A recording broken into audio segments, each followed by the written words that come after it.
Students, hi, welcome to your channel without studies. तो हम बहुत दिन बाद फिर से क्लास ले रहे हैं। देखिए, लेकिन अगर आप लोगों के पास टाइम होगा तो हम लाइव लेंगे आर्कियोलॉजी की भी और हिस्ट्री की भी। अब चूंकि आपका पेपर बहुत पास में है तो सिर्फ थोड़े से क्वेश्चन आंसर करते हैं। देखिए, पहला सवाल है कि आपको पता ही होगा कि जो शक संवत है वो कब प्रारंभ हुई। ठीक है, अगर मतलब मैं सिर्फ आपको क्वेश्चन आंसर बता रही हूँ। ठीक है, तो शक संवत कब प्रारंभ हुई, इसका आंसर क्या होगा, 78 ईस्वी। ठीक है, मैं सिर्फ क्वेश्चन नहीं लिख रही बोर्ड पे, सिर्फ मैं आंसर लिख रही हूँ ताकि थोड़े ज्यादा क्वेश्चन किए जा सके। अब देखिए, दूसरा है कि हर्षवर्धन के शासन काल में सत्ता केंद्र स्थान कौन सा था। ठीक है, अगर ऑप्शन आपके पास 4 आए, कन्नौज, थानेश्वर, प्रयाग या वाराणसी। तो आपको पता है कि जब हर्षवर्धन का काल था तो उस टाइम पे जो कन्नौज है वो क्या था, वो सेंटर में था। मतलब वो उसके पास सारी सेंटर जो कहते हैं ना पावर की वो थी। जैसे कि जब आप देखेंगे अशोक का टाइम था या जब गुप्तों का टाइम था तो कौन सा सेंटर पावर में कौन सी जगह थी, वो थी आपकी मगध। लेकिन अब क्या होगी, कन्नौज कब बन जाएगा, जब आपका हर्षवर्धन आएगा। ठीक है, फिर देखिए अश्वघोष का संबंध था। तो ये आपको पता है अश्वघोष जो है वो किससे संबंधित है, या आपको पता है कि ये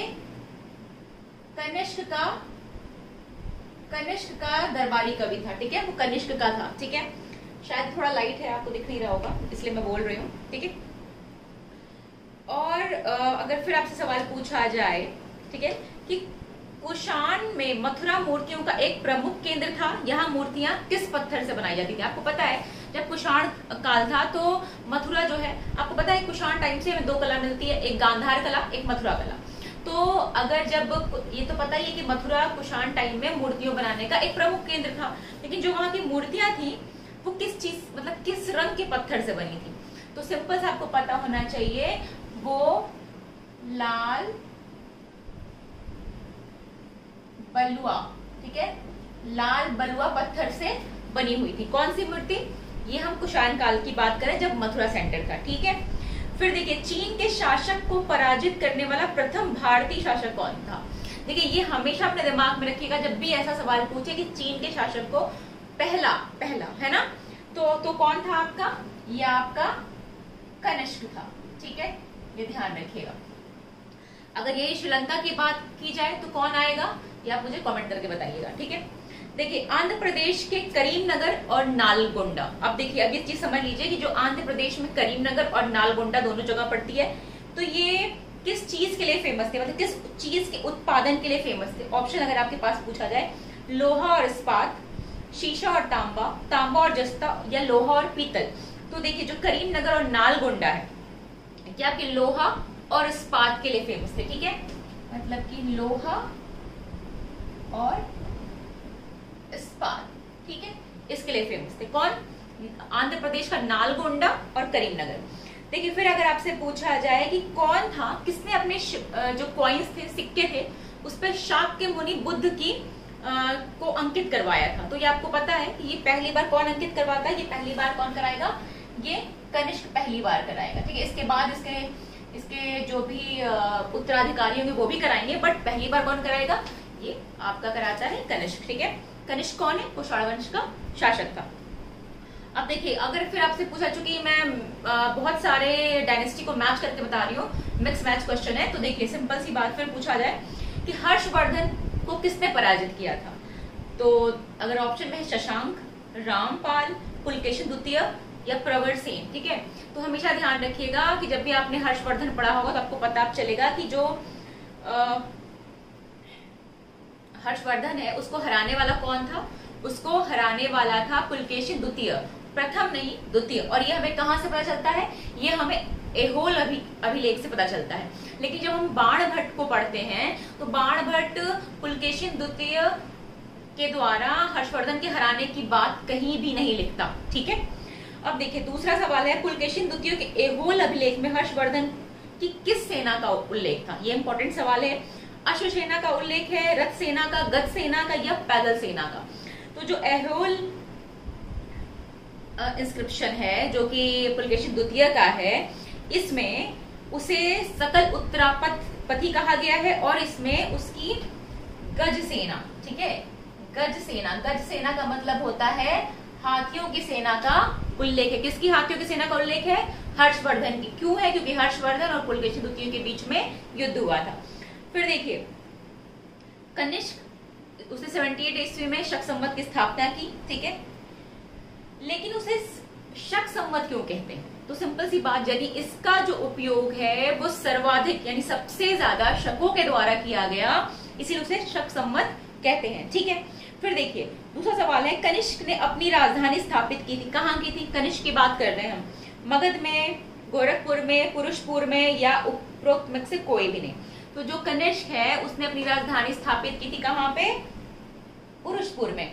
और पुरुषपुर में 13 मंजिल का एक टावर उसने बनवाया था, ठीक है, जिसकी जो वेदिका है वो 130 फीट ऊंची थी, ठीक है।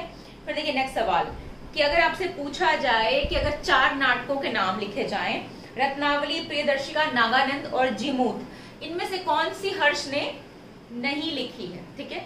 तो ये ध्यान रखिएगा, ये सारी हर्ष ने लिखी है, हालांकि हर्ष ने 3 ही लिखी है, लेकिन जो नागानंद उसकी रचना है उसमें जीमूत वाहन है, वो एक बोधिसत्व है, उसके द्वारा आत्महत्या की कथा है, किसमें? नागानंद में। तो अगर कभी ऐसा सवाल आ जाए, थोड़ा टिपिकल सवाल है ये, क्योंकि आपको पता है रत्नावली, प्रियदर्शिका, नागानंद सब किसकी रचना है? सब हर्षवर्धन की रचना है। लेकिन फिर उसने एक एक्स्ट्रा ऑप्शन दिया कि जीमूत, ठीक है। तो ये जान लीजिए नागानंद की जो रचना है उसी में जीमूत वाहन का उल्लेख है कि वो एक बोधिसत्व था और उसके द्वारा की गई आत्महत्या का उल्लेख है।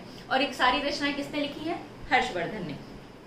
फिर अगर आपसे पूछा जाए कि कश्मीर के कुंडलवन विहार में जो चतुर्थ बौद्ध संगीति आयोजित हुई थी उसकी अध्यक्षता किसने की थी? तो उसकी अध्यक्षता किसने की थी? वसुमित्र ने की थी, ठीक है। ये वसुमित्र है। और या इस बौद्ध संगीति में इंपॉर्टेंट क्या हुआ था? इस बौद्ध संगीति में इंपॉर्टेंट हुआ था कि जो बौद्ध धर्म है वो हीनयान और महायान 2 पार्ट्स में, 2 भागों में डिवाइड हो गया था, ठीक है। फिर देखिए अगर आपसे पूछा जाए, ये बहुत बार पूछा जाने वाला क्वेश्चन है और बहुत बार गलत किए जाने वाला भी क्वेश्चन है। अगर आपसे पूछा जाए कि कुषाण शासक, ठीक है, कौन सी मतलब यूची जाति की किस शाखा से संबंधित थे? ये तो आपको पता है कि कुषाण शासक यूची जाति के थे, पर यूची की भी किस शाखा से संबंधित थे? तो अगर आप 4 ऑप्शन हो, ही उमी, शुआंगमिंग, कोई शुआंग या हितुल, ठीक है।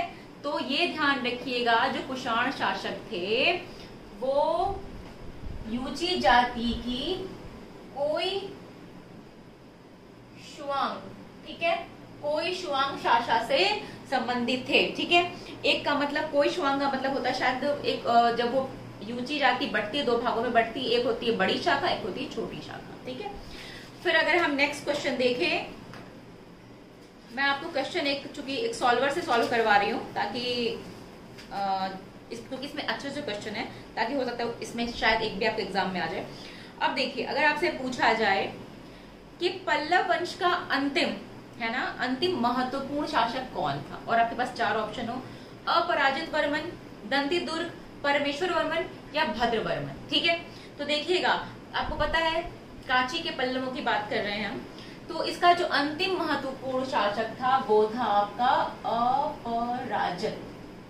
अपराजित वर्मन, ठीक है।